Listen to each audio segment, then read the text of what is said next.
is Kiami Davael. I'm always going to keep saying it. He's going to keep saying it. It's like an ad-lib. I'm proud of myself. So after Matilda, you still were doing a few other network TVs and sitcoms. How was that experience? Amazing. Absolutely amazing. And it's a different experience when it's television versus film. However, it's still... What? Well, because a lot of the TV shows that I actually did were in front of live audiences. So that's a completely different experience. So they really were live audiences? Yeah, I thought that was just cat. That was a kid. That's what's up.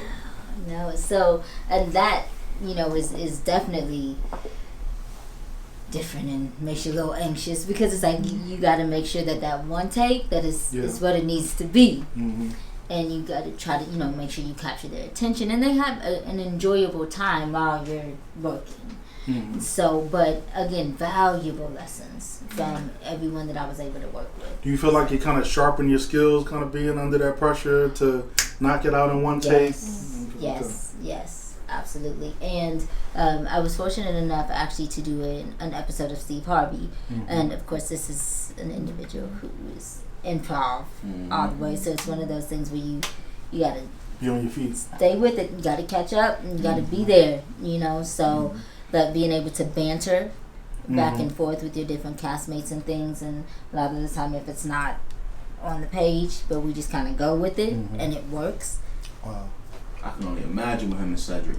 It was just what? Hilarious. And y'all forgot her little gangster role she had on In the House. I mean, what you saying? And we actually did a little bit of improv on In the House as well, especially because we're working with Alfonso, who is absolutely hilarious. And then Ella and I would have our banters back and forth, and I would just say things that fit, but it wasn't necessarily part of the scene, and they ended up actually keeping it, which was pretty cool. So that's dope. Are you still close or keep in touch with any of the cast members from Matilda? I do. Like I said, Mara, that is my sister from another mother. So wow, that's awesome. We talk, and we're definitely, close and speaking with each other. Happy birthdays and checking on each other all the time. So yeah, and I saw you guys did a reunion. We did. What was that? 2006. It was like 2013. Oh, okay. Something like that. Awesome. Okay. And how was that? So much fun because I hadn't seen them for years. So being able to actually just reconnect and reenact some of those scenes and just bring back all of those memories and those feel-good moments, that was I was so excited. I was probably on a high for about a week, another whole week after that, just enjoying the ride and the experiences and being able to just be in their presence again and being there around their energy. So you also were in plays, I saw. Oh, Yes. Which ones do you like more? Movies, plays, sitcoms? You know what? I'm gonna be honest with you. I don't discriminate. Okay.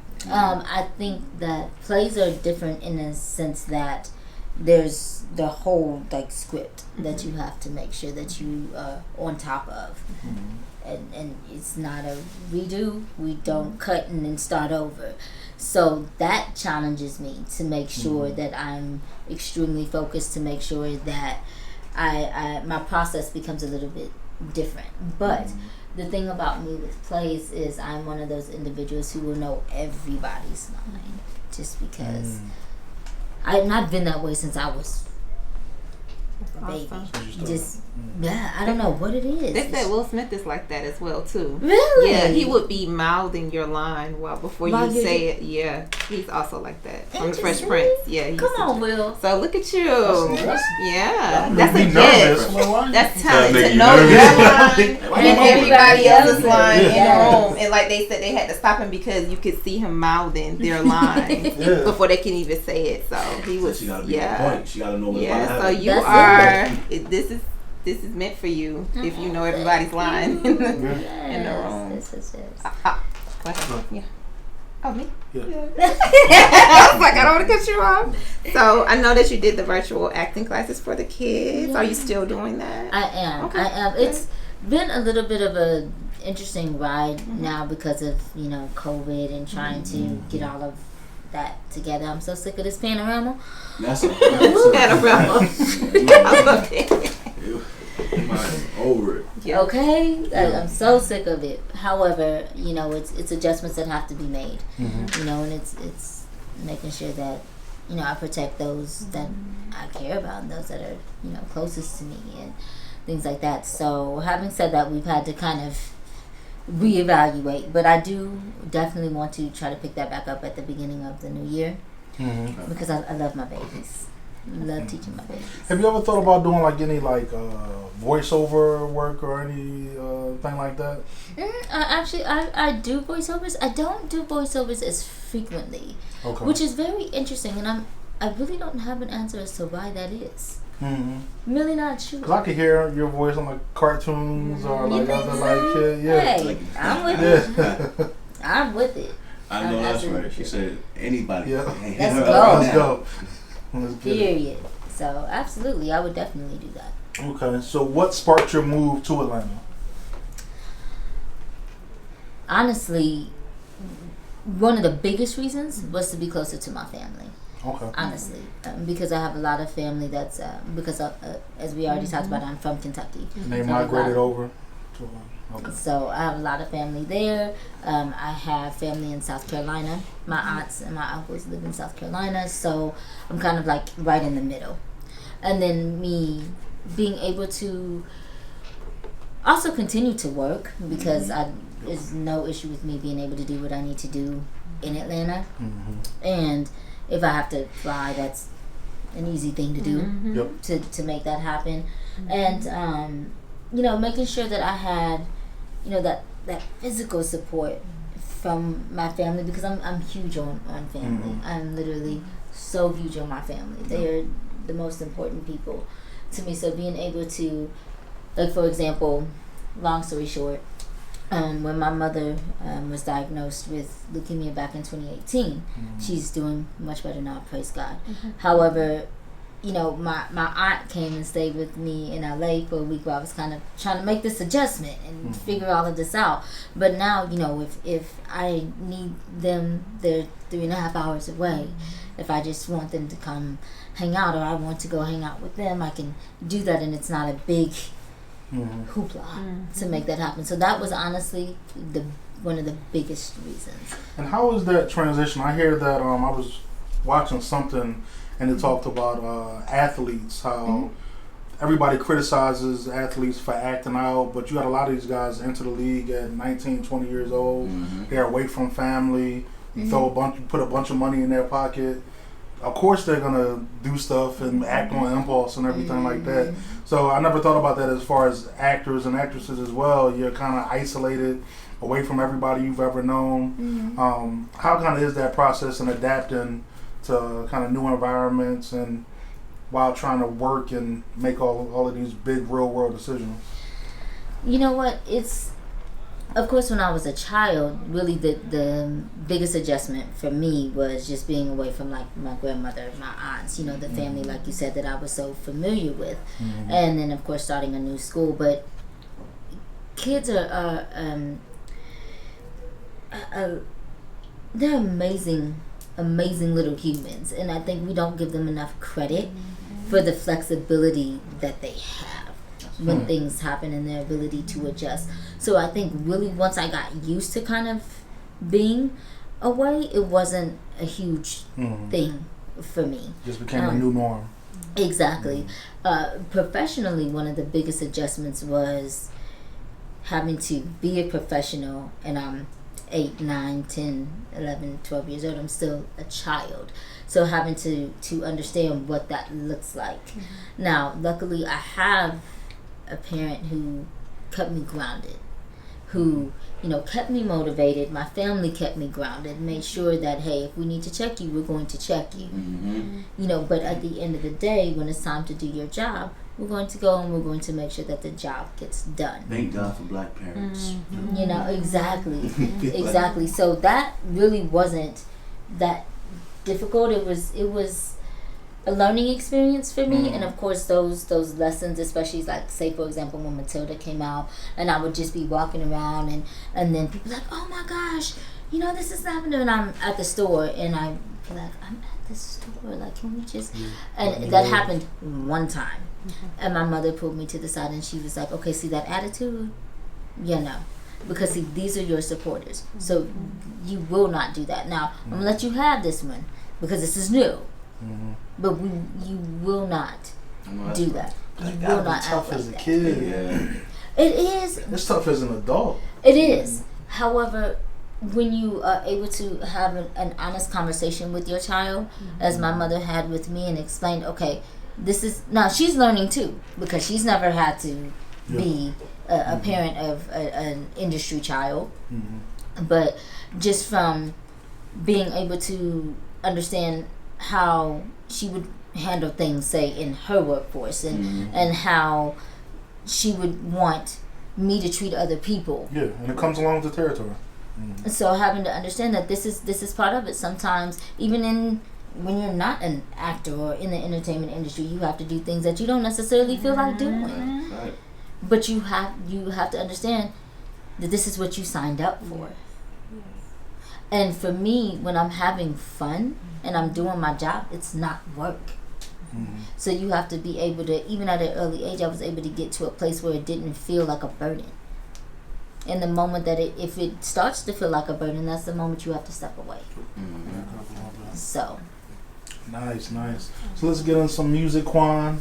I can get back in with these juicy private questions I've been holding. Get into this second stuff about half. That's the meat and potatoes. Oh Lord! Yeah. All right, we gave you go. the little appetizer. We're gonna get back into more of this interview, y'all. So you moved to Atlanta, be close to the family. Yes. So you're here and you start dating. Oh Lord. She said that's why she one of her favorite songs, because she had to tell a nigga come pick up. His feelings. His feelings. His everything. When they to that point, you know they mad, bro. Yeah. I done been there. I done slept on the couch for 2 months, fellas. It ain't 2 months. Oh no. It's okay. Listen. Just finally getting some coochie. Everybody, clap for that. Okay. 2 months, my brother. Hey man, it be like that. Hey, Man. man. Just don't be Yaquan, okay? Gentlemen, take that as a. So I'll ask what he tried to indirectly ask. How is the dating life in Atlanta? Oh child. You know what? Dating is interesting. It is so difficult. I don't know.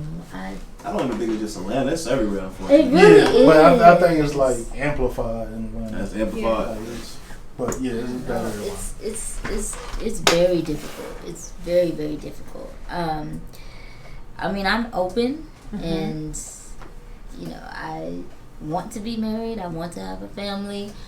I'm just not willing to settle. And you don't have to. That part. You don't have to. You So. And so I think I looked at another podcast that you were on, and you mentioned that the odd part of dating is that like guys feel that they know you from characters you've played and like don't take the time to get to know you. Like how that's just a weird dynamic. Like how that's just to me mentally. Why would they think they know you based off a character you played? Right. At 8 years ago? Yeah. Right. Yeah. Right. Right. Like the logic in that. So how's that kind of process been? And when you meet guys, do they kind of automatically know who you are, or is it like a reveal? So I don't necessarily say anything off top, per se. I kind of let people figure that out, because at the end of the day, I'm looking for someone who is interested in me, not Kiami Davael, the entertainer, not Kiami Davael, the actress, but Kiami, the person. So being able to have that spirit of discernment and being able to kind of wade through all of the BS to get to the real. Mm-hmm. And it requires a real level of patience and not necessarily the most patient person. It takes patience. I think all relationships take patience. It does. But you need the friendship first. Exactly. And listen, I'm completely cool with that. Like I'm with it. I want to build that foundation, because if I do not, right, and I'm like, if I don't build the foundation, everything else crumbles, because there's nothing to hold it. Mm-hmm. There's no stability. Exactly. So I'm good with that. I just don't want to be trying to build by myself. Mm-hmm. I can't build by myself. Mm-hmm. I have to have the other party. Yes. That is a fact, what you're saying, because like my method to my relationships, it might not work for everybody, but it's real for me. Mm-hmm. I always say, if I'm the smartest person in this relationship, it's not going to work. Because if I gotta depend on me to spell the words, this shit ain't working. The fuck, like, I'm just being honest. Like, so, but I joke about it, but it's reality, because you always need somebody else. Foundation, a great if you partner. have a weakness somewhere, that should be their strength. Exactly. You would like it to be. Yeah. Exactly. Mm-hmm. Exactly. And if you ain't have, that doesn't work, in my opinion. If we all are both sinking in the same place and don't know how to build, don't try this, man. It ain't going. Right. That's the hard part. That's when you feel like you a sucker for love, because you stuck with this person. Oh, I love this person, but are you still growing? Mm-hmm. Fuck that. Move on. It's alright. Mm-hmm. I'm sorry. Mm-hmm. Just me being honest. No, that's real. That's real. I definitely think it's important to grow. You don't want to be stagnant. Yeah. You don't want to be complacent. I think that there is someone for everyone. I do honestly believe that. Mm-hmm. Like you gotta go to different continents and listen, I'm just trying to figure out, and I always say, Lord, I know that you work, on your own time, and I know, that He is on the way. All I'm asking for is maybe like the ETA. Just give you something to work with. Like, give you a preview. You see your friend. Like what street is he on? I'm just that's all I'm asking. But I definitely think, and in the end, I know that you have to kind of go through what you have to go through to get to what is meant for you, but I'm also a firm believer that what is meant for me will never miss me, ever. So there's that. And then you also said in that same podcast that it can also be kind of like a show-off process, that you meet somebody, they know who you are, and they just kind of parade you around. I'm just making my own words out of it, but that has to be weird, to say the least. It is.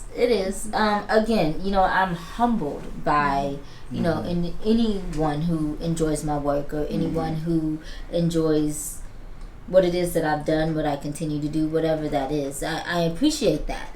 I think that it's also important that is not necessarily the first thing that when I meet, say your mom, dad, whatever, that's the first thing that you say, per se. It is a part of me. And that's okay. Doesn't define you. Correct.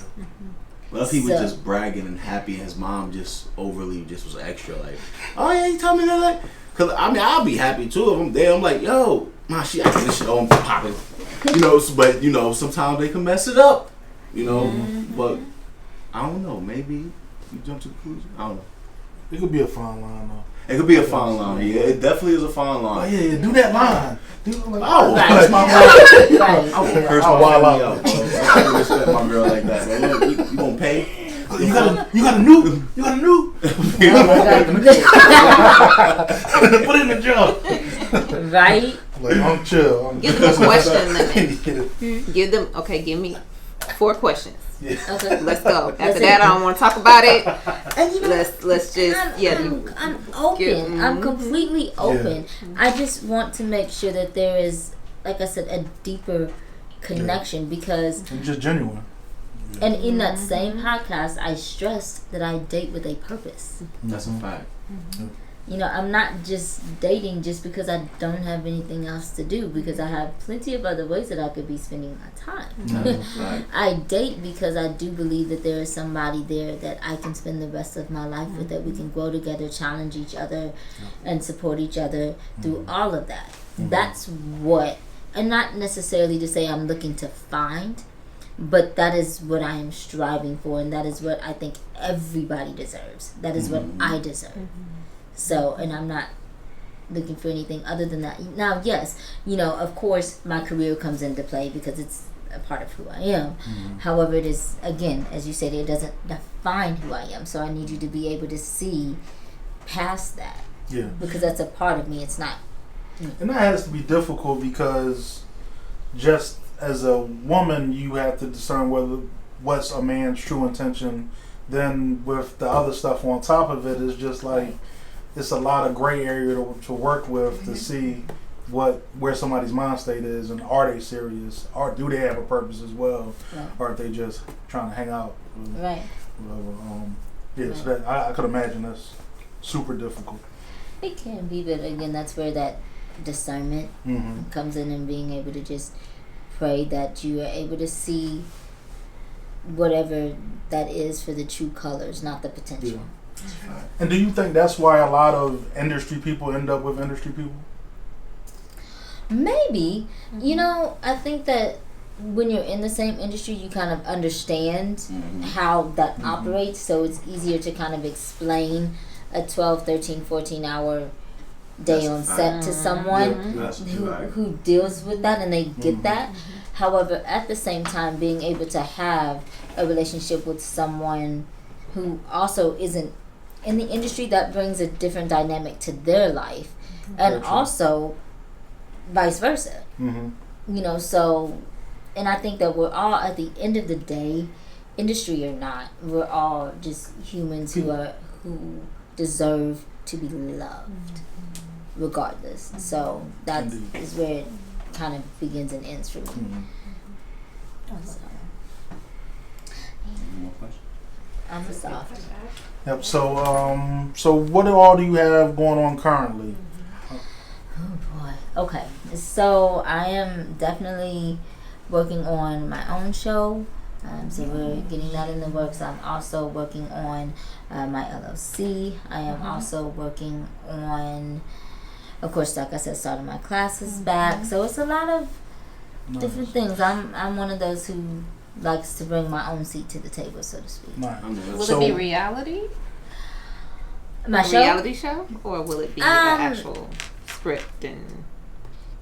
Well, kind of a little bit of both. A little bit? Yeah. So it's got some interesting dynamics and things to it. So I'm super excited about it. It's been a long time coming because it is a process. It is a process, but it's worth it. So I'm excited. So have you ever tried, or do you like the process of kind of screenwriting? And we're saying how you are good at memorizing entire scripts. That process of writing a script has to be just tedious. It is. You know what? I've done that, and it's not. It's a different type of creativity that I have to tap into. So it's a different feeling. It's a different type of energy that comes along with that. And you know what? It also allows me to have a bigger appreciation for writers, because writing is not easy. It is not easy. So, but I'm good with words, and I enjoy reading, and I do enjoy writing. It's just having to, because with writing, it's more, especially with the script, it's more than just literally writing. I have to take a character, I have to completely flesh this character out. I have to create a backstory for this character that makes sense as to why they're acting the way that they're acting. So that's what I mean, is when it requires you to tap into a different type of headspace. But it's rewarding. It's just different. Have you ever thought about writing like a children's book or anything like that? Yes, that has been brought to my attention so many times, writing a book. And I think that that's definitely something that it's weird because in that sense, I'm not even 100% sure, to be completely honest, how I would start. But I know that the important part is to just start. That's right. Yep. So. And with today's movie industry, it's a lot of remakes that happen. Would you like to see a Matilda remake? I mean, hey, I'm open to it. I'm completely open to it. They just let me know when and where, and I will be there. I'm completely open to it. Absolutely. I don't know. You know how you have some of those movies where people are just like, don't touch it? Yeah, leave it alone. Yeah.